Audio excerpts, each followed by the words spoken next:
आज हम आपके साथ एक और दिल दहला देने वाली सच्ची घटना पर नजर डालने जा रहे हैं। और आज हम बात करने वाले हैं अजीत शर्मा और उर्मिला केस के बारे में। इस घटना की शुरुआत होती है बिहार प्रदेश के दरभंगा जिले से। यह सिंहवाड़ा थाना क्षेत्र के अंतर्गत एक गांव है। यहीं पर रहता था रितेश ठाकुर। यह बात है साल 2022 की। रितेश ठाकुर अपने चाची के मायके सीतामढ़ी जिले के नागपुर थाना अंतर्गत एक गांव में घूमने के लिए गया था। वहां उसे एक लड़की दिखी जो देखने में बेहद खूबसूरत थी। रितेश ने उसका नाम पूछा तो लड़की ने बताया, मेरा नाम उर्मिला है। उस समय उर्मिला की उम्र 17 साल 11 महीने थी। दोनों ने एक दूसरे से बातचीत शुरू की और जल्द ही एक दूसरे को पसंद करने लगे। रितेश ने उर्मिला से कहा कि मैं तुमसे शादी करना चाहता हूं। उर्मिला भी तैयार हो गई। उर्मिला 10वीं की पढ़ाई कर रही थी और उसके 18 साल पूरे होने में अभी एक महीना बाकी था। बस एक हफ्ते में दोनों को एक दूसरे से प्यार हो गया। अब रितेश ने अपने घर वालों से बात की कि उसे उर्मिला से शादी करनी है। फोटो दिखाई, लेकिन घर वालों ने साफ इनकार कर दिया। हम जहां चाहेंगे वहीं तुम्हारी शादी होगी। किसी अनजान लड़की से शादी सही नहीं है। लेकिन रितेश ने घर वालों के खिलाफ जाने का फैसला किया। उसने उर्मिला से कहा, 1 महीने इंतजार करो। जैसे ही तुम्हारा 18 साल होगा हम कोर्ट मैरिज करेंगे। 1 महीने बाद उर्मिला अपने घर से निकली। रितेश भी निकला और दोनों ने कोर्ट मैरिज कर ली। फिर एक किराए के कमरे में रहने लगे। समय बीतता रहा। घर वालों ने भी मान लिया और दोनों को घर बुला लिया। थोड़े ही समय में उर्मिला ने एक बेटी को जन्म दिया। रितेश पिता बन चुका था। साल 2024 आया।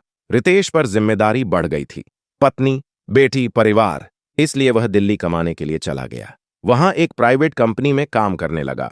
यहीं से इस कहानी का असली मोड़ शुरू होता है। रितेश का एक दोस्त था, अजीत शर्मा। वह दरभंगा जिले के सिंहवाड़ा थाना के कटका गांव का रहने वाला था। अजीत ने रितेश को फोन किया, मुझे भी दिल्ली आना है, तुम्हारे साथ रहकर काम करूंगा। रितेश ने कहा, आ जाओ। अजीत शर्मा भी दिल्ली आ गया। दोनों एक ही कमरे में रहने लगे और एक ही कंपनी में काम करने लगे। समय बीतता रहा। एक दिन अजीत ने रितेश से कहा, यार इतना मेहनत करते हो, 12 घंटे ड्यूटी करते हो, शाम को खाना बनाते हो, कपड़े साफ करते हो, तुम्हारी तो शादी हुई है, क्यों ना अपनी पत्नी को दिल्ली बुला लो। वो कम से कम खाना बनाएगी, कपड़े साफ करेगी, सेवा करेगी। रितेश ने अपने दोस्त की बात मान ली। उसने उर्मिला को फोन किया और दिल्ली बुला लिया। अब रितेश और उर्मिला साथ रहने लगे। रितेश सुबह 7 बजे ड्यूटी पर जाता और शाम 7 बजे लौटता। उर्मिला कमरे में रहती, खाना बनाती। बगल में अजीत का कमरा था। अजीत आए दिन पूछता, भाभी क्या हालचाल है, कोई दिक्कत हो तो बताना। कभी कभी वह उर्मिला के यहां खाना खा लेता था। रितेश भी कहता, यार मेरे ही कमरे में खा लिया करो। अजीत सब्जी मार्केट से लाता, उर्मिला का ख्याल रखता। लेकिन धीरे धीरे अजीत की नीयत बदलने लगी। एक दिन उसने उर्मिला से कहा, भाभी आप वाकई बेहद खूबसूरत हैं। उर्मिला मुस्कुरा दी। अजीत ने इसे अपना मौका समझा। अब वह आए दिन उर्मिला के करीब आने की कोशिश करने लगा। एक दिन अजीत ने सीधा कहा, भाभी मेरी शादी नहीं हुई है, आप मेरे करीब आ जाओ, किसी को पता नहीं चलेगा। उर्मिला ने मना किया, तुम्हारे भैया को मैं सब बता दूंगी, तुम उनके दोस्त हो, मेरे साथ ऐसा मत करो। लेकिन अजीत ने पीछा नहीं छोड़ा। मीठी मीठी बातें करके उसने उर्मिला को फंसा लिया। एक दिन उसने जबरन उर्मिला के साथ गलत काम किया और फोटो खींच ली। अब अजीत ने रात की ड्यूटी लगवा ली ताकि दिन में वह कमरे पर रहे और उर्मिला के साथ समय बिताए। यह सिलसिला चलता रहा। लेकिन एक दिन रितेश अचानक कमरे पर आ गया और उसने दोनों को गलत स्थिति में देख लिया। रितेश के पैरों तले जमीन खिसक गई। उर्मिला उसके पैरों में गिर गई। मुझे माफ कर दो, गलती हो गई। लेकिन रितेश ने तलाक का पेपर लाकर उर्मिला से साइन कराया और उसे मायके भेज दिया। बेटी को अपने पास रख लिया। इधर रितेश और अजीत के बीच झगड़ा हुआ। अजीत ने रितेश पर वार कर दिया। रितेश के 10-12 टांके आए। उर्मिला को पता चला। वह दिल्ली आई और रितेश की सेवा की। उसने अजीत के खिलाफ FIR भी दर्ज कराई। लेकिन रितेश ठीक होते ही उर्मिला को फिर से मायके भेज दिया और कहा, तुम्हारी वजह से ही यह सब हुआ है, अब मुझसे मतलब मत रखो। अब उर्मिला को कोई सहारा नहीं था। तभी अजीत ने उसे फोन किया, भाभी रितेश ने आपको छोड़ दिया, लेकिन मैं आपका साथ दूंगा, मुझसे शादी कर लो। उर्मिला के पास कोई रास्ता नहीं था। उसने अजीत की बात मान ली। 23 जनवरी 2025 को उर्मिला दिल्ली आई और अजीत उसे हरियाणा ले गया। कालाकाजी मंदिर में दोनों ने विधिपूर्वक शादी कर ली। अब उर्मिला अजीत को अपना पति मानने लगी। लेकिन शादी के बाद अजीत ने अपनी असली शक्ल दिखाई। उसने बताया कि वह कर्ज में डूबा है और उर्मिला को काम करने के लिए कहा। उर्मिला ने 12 घंटे ड्यूटी की, ओवरटाइम किया और पूरा पैसा अजीत को दे देती थी। कुछ समय बाद उर्मिला ने बताया कि उसके पेट में बच्चा पल रहा है। अजीत ने बच्चा गिराने को कहा, लेकिन उर्मिला ने इनकार कर दिया। सितंबर 2025 में अजीत ने कहा, मैं घर जा रहा हूं, कुछ दिन बाद आऊंगा, और वह बिहार चला गया।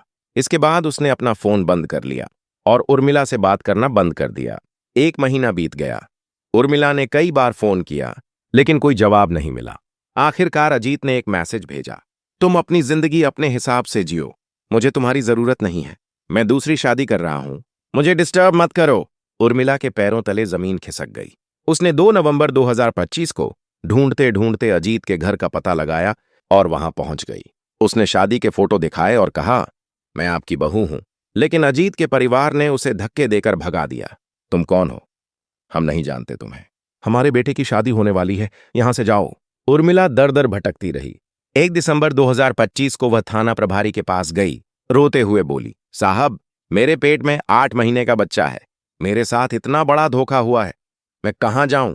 उसने अपनी पूरी कहानी बताई, कैसे रितेश ने तलाक दे दिया, कैसे अजीत ने धोखा दिया और अब वह बेसहारा है। थाना प्रभारी ने कहा, एक बार फिर अजीत के घर जाओ, अगर वह नहीं रखता तो मैं FIR दर्ज करूंगा। 8 दिसंबर 2025 को उर्मिला फिर से अजीत के घर गई, लेकिन इस बार परिवार ने मारपीट करके उसे भगा दिया। दोबारा यहां मत दिखना। अब उर्मिला फिर से थाने पहुंची, रोती हुई, साहब, मेरी मदद करो, मेरे पेट में बच्चा है और मुझे कोई सहारा नहीं, मैं बच्चे को क्या बताऊंगी कि उसके पिता कौन है? थाना प्रभारी ने मामले को गंभीरता से लिया और बोले, हम उर्मिला को न्याय दिलाएंगे, या तो अजीत शर्मा उसे अपने साथ रखे या फिर कानूनी लड़ाई के लिए तैयार रहे। अब यह देखना होगा कि आगे क्या होता है। क्या उर्मिला को उसका हक मिलता है या फिर उसे दर दर की ठोकरें ही खानी पड़ेंगी? दोस्तों, इस घटना को सुनाने का मकसद किसी को दुखी करना या परेशान करना नहीं है, बल्कि आपको सतर्क और जागरूक करना है। हमारा उद्देश्य यह है कि आप इस जानकारी से कुछ सीखें और सावधान रहें। जहां भी रहें, अपना और अपनों का ख्याल रखें। उर्मिला ने शुरुआत में गलती तो की थी, लेकिन क्षणिक सुख के लिए अपनों का साथ नहीं छोड़ना चाहिए। दुख सुख में अपने ही काम आते हैं। इस पूरी घटना पर आपके क्या विचार हैं? हमें कमेंट में जरूर बताएं। साथ ही आप इस वीडियो को किस शहर से देख रहे हैं, यह भी जरूर लिखें। अगर आपको हमारी मेहनत पसंद आई हो तो कृपया इस वीडियो को लाइक करें और अपने दोस्तों के साथ शेयर करें, ताकि यह जानकारी ज्यादा से ज्यादा लोगों तक पहुंचे। अगर आपने अब तक हमारे चैनल को सब्सक्राइब नहीं किया है तो कृपया अभी सब्सक्राइब कर लें और बेल आइकन दबा दें, ताकि हमारी हर नई वीडियो आप तक पहुंचे। धन्यवाद।